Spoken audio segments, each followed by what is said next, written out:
भारतीय फौज और जम्मू कश्मीर पुलिस ने लाइन ऑफ कंट्रोल पर उड़ी सेक्टर के इलाके पुछार में दरअंदाजी की एक बड़ी कोशिश को नाकाम बना दिया। मुश्तरका कार्रवाई के दौरान एक दहशतगर्द को हलाक कर दिया गया, जिसके कब्जे से असलहा और गोला बारूद बरामद हुआ है। हुक्काम के मुताबिक ये ऑपरेशन पुलिस के खुफिया इतला पर शुरू किया गया था। इलाके में सिक्योरिटी फोर्सेज की कड़ी निगरानी जारी है। मजीद तफसीलात का इंतजार है।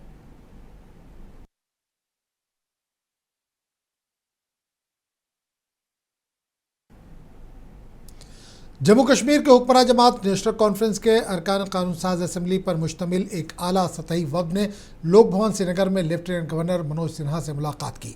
नेशनल कॉन्फ्रेंस के तर्जुमान तनवीर सादिक के क़यादत में इस वफद ने लेफ्टिनेंट गवर्नर को एक याददाश्त पेश की। इस याददाश्त में इंतज़ामिया से पुरजोर मुतालबा किया गया कि उन तमाम मुजाहिरीन को फौरी तौर पर रिहा किया जाए जिन्हें ईरान के सुप्रीम लीडर आयतुल्लाह अली ख़ामनेई की शहादत के बाद होने वाले एहतजाजी मुजाहरों के दौरान हिरासत में लिया गया था। वफद ने एलजी पर जोर दिया कि अवामी जज्बात के पेश नज़र इनके गिरफ्तार शुदगान के तई हमदर्दाना रवैया अख्तियार किया जाए और इन्हें रिहा करके अमन अमा की फ़ज़ा को मज़ीद मुस्तहकम बनाया जाए। माननीय एलजी साहब मनोज सिन्हा साहब से मिले और हमने उनसे एक अपील की है कि जो हमारे बच्चे हैं अलग अलग जेलों में बंद है, और वो इसलिए क्योंकि जब आयतुल्लाह सैयद अली ख़ामेनेई की शहादत हुई और जब लोग स्पॉन्टेनियसली बाहर प्रोटेस्ट करने निकले तो बहुत सारों के खिलाफ एफआईआर हुआ।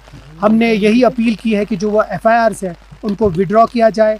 हम शुक्रगुजार हैं एलजी साहब के, बहुत अच्छे से उन्हें हमारी बात सुनी, पूरा एक्सप्लेन किया और वादा किया है कि वो उसको रिव्यू करेंगे, इसके ऊपर सोचेंगे और जल्द से जल्द उसके ऊपर कार्रवाई। कांग्रेस के सीनियर लीडर और साबिक काबीनी वजीर गुलाम मोहम्मद सरूरी ने सिंथन टॉप पर बर्फबारी की वजह से कई मुसाफिरों के फंसने के इतलात पर तशवीश का इजहार किया। इन्होंने ज़िला इंतज़ामिया और फौज पर जोर दिया कि वो फौरी तौर पर इमदादी कार्रवाइयाँ शुरू करें और तमाम फंसे हुए मुसाफिरों के महफूज इनखला को यकीनी बनाएं। इन्होंने इस बात पर जोर दिया कि अवाम की हिफाजत अव्वलीन तरजीह होनी चाहिए। किश्तवाड़ से मड़वा जाने वाले पैसेंजर थे, कोई 10 गाड़ियां जो है वो सिंथन टॉप में फंसी हुई है। मैंने डीसी साहब से बात की, डीएसपी साहब से बात की और पूरी एडमिनिस्ट्रेशन से बात की कि फौरी तौर पे रेस्क्यू शुरू किया जाए, जेसीबी भेजी जाए, सोनो क्लियरेंस मशीनें भेजी जाए ताकि वो लगभग 60-70 के करीब जो पैसेंजर वहां फंसे हैं, 1-1 फुट बर्फ जमा हुई है वहां, न गाड़ियों को आगे जाने का रास्ता न पीछे जाने का रास्ता। और मेरी अभी बात हुई डीएसपी साहब से, वो मैदान में पहुंचे हैं। मुझे उम्मीद है कि जल्द से जल्द कोशिश की जाए और आर्मी से भी गुजारिश है कि इसमें शामिल हो जाएं ताकि उन लोगों को बड़ी आसानी से वहां से निकाले और उनकी जानें बच सके। अपनी पार्टी के तर्जुमान मुंतज़िर मोहिउद्दीन ने कहा कि मशरिक़ वस्ता में जारी कशीदगी की वजह से हिंदुस्तान में भी महंगाई में इजाफा हो रहा है। जब हम एलपीजी, गैस, पेट्रोल और डीजल की बात करते हैं तो तकरीबन हर चीज़ की कीमतों में इजाफा देखने को मिल रहा है। इसी दौरान जम्मू कश्मीर हुकूमत ने बसों के किरायों में भी 18% इजाफा किया है, जिससे गरीब आवाम को मुश्किलात का सामना करना पड़ रहा है। इन्होंने कहा कि ये सूरत हाल मुनासिब नहीं है और इससे आम लोगों पर इजाफी माली बोझ पड़ रहा है। इस वक्त अमेरिका और इसराइल की गुंडागर्दी जारी है करीबन 15 दिनों से, और एक ऐसी कौम से उलझ रहे हैं जिनकी कोई खता नहीं। तो उन हालात की वजह से पूरी दुनिया के जो इकोनॉमिकल मामलात हैं उन पे एक बुरा असर पड़ा है। तो ये मुमकिन ही नहीं है कि हमारा मुल्क हिंदुस्तान उससे बच सकता है, हमारे पे भी वही असरात हैं। तो इन हालात से निपटने के लिए अभी तक मौजूदा हुकूमत की तरफ से कोई कारगर इकदाम उठाने की जो कोशिशें वो नहीं दिख रही हैं। गरां बाजारी उरूज पे है। अगर आपने सोशल मीडिया को खुद देखा होगा तो पिछले 2 दिनों से खबरें आई हैं कि कहीं 750 गोश्त का किलो फरोख्त किया जाए, कहीं 800, खुद ही मनमानियाँ की गई हैं। और इसके साथ ही इतनी गरां बाजारी और बेकारी में मौजूदा हुकूमत ने यहाँ के अवाम की कमर तोड़ दी है। जो आपने देखा होगा कि गाड़ियों के किरायों में जो इजाफा किया 18% से ज़्यादा। ओब्वियसली जब आप गाड़ियों का किराया बढ़ाते हैं वो सिर्फ पैसेंजरों पे नहीं बढ़ता है, जो उसमें माल ढोया जाता है, जो दूसरे वो goods carriers, load carriers, trucks के ज़रिए सप्लाई आती है उस पर भी उसका असर पड़ता है। तो कंट्रोल करने के बजाय हुकूमत ने खुद ही इन चीज़ों में इजाफा किया है। एक तरफ तो हुकूमत का अपनी पार्टी लीडर और तर्जुमान डॉक्टर हरबख्श सिंह ने तराल के मुख्तलिफ इलाकों का दौरा किया और पार्टी दफ्तर में कारकुनों के साथ एक मीटिंग की सदारत की। इस मौके पर इन्होंने कारकुनों के साथ पार्टी की मेंबरशिप और मुकामी आबादी को दरपेश मुख्तलिफ अवामी मसाइल पर तबादला ख्याल किया। इन्होंने इस बात पर जोर दिया कि लोगों के साथ रब्ता बरकरार रखा जाए और उनके मसाइल के हल के लिए फ़ाल तौर पर काम किया जाए। इनका मजीद कहना था कि अपनी पार्टी आने वाले इंतखाबात में हिस्सा लेने के लिए तैयार है। वादादा डॉक्टर सिंह ने कई सोगवार ख़ानदानों से मुलाकात करके ताज़ियत का इजहार किया और मरहूमीन के लिए दुआ भी की। ये रूटीन मीटिंगें रहती हैं, कोर ग्रुप्स की मीटिंग्स रहती हैं। आज मेंबरशिप का था, जो मेंबरशिप हमने लॉन्च की है, तो वो जो हमारे हमने ज़िम्मेदार रखे हैं वो मेंबरशिप में लेके आए थे और हमारा कुछ ट्राइबल लोग हैं उनकी भी एक कमेटी बनानी है अलग, उस पर भी ज़ेर गोज़ हुआ। तो और उसके अलावा कुछ ताज़ियतें थी, जैसे सईमू गया, पिंगलीज गया या मुंगाहमा जाना है।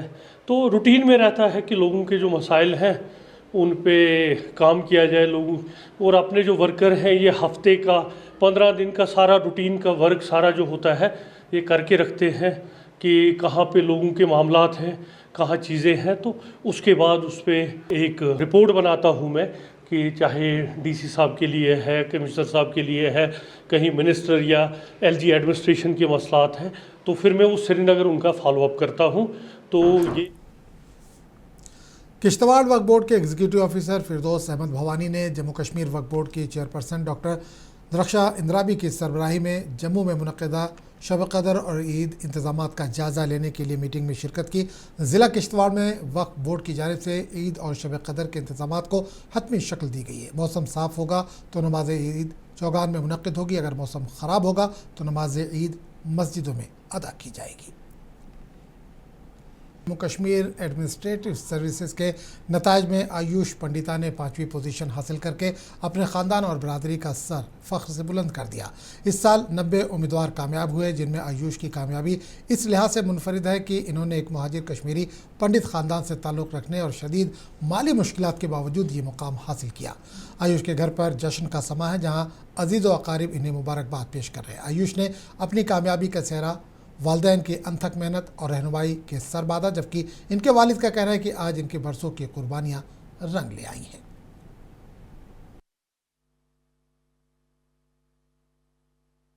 सर बिल्कुल, मतलब ये इनका भी सपना था और मेरा भी था। तो अल्टीमेटली मतलब we have to work hard for our dreams. तो बस वही था सर, 2 साल की जैसे मैंने कहा मतलब वो थी, मेहनत थी। तो इट हैज़ बीन सक्सेसफुल। आगे there are bigger goals to achieve now, upliftment of the community of the nation, that is the ultimate goal sir.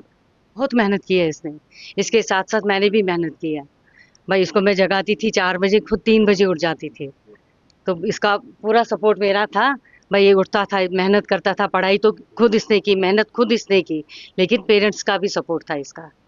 मैं परमात्मा का बहुत ही शुक्रगुजार हूँ कि हम इस मेरे बेटे को उन भगवान की कृपा से इतना बढ़िया रैंक मिला है, और जो मेरा सपना था वो पूरा किया है, और मुझे आगे भी उम्मीद है कि ये आगे भी चलेगा।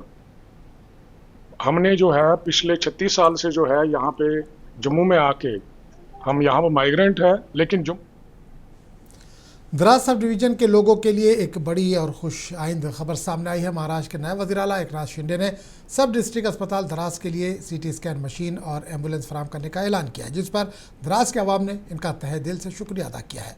हिल डेवलपमेंट काउंसिल करगिल के भंबट इलाके के काउंसलर अब्दुल वाहिद ने इस अहम पेशरफ पर द्रास सब डिवीज़न की पूरे अवाम की जानिब से आज महाराष्ट्र के नए वज़ीर आला का शुक्रिया अदा किया है।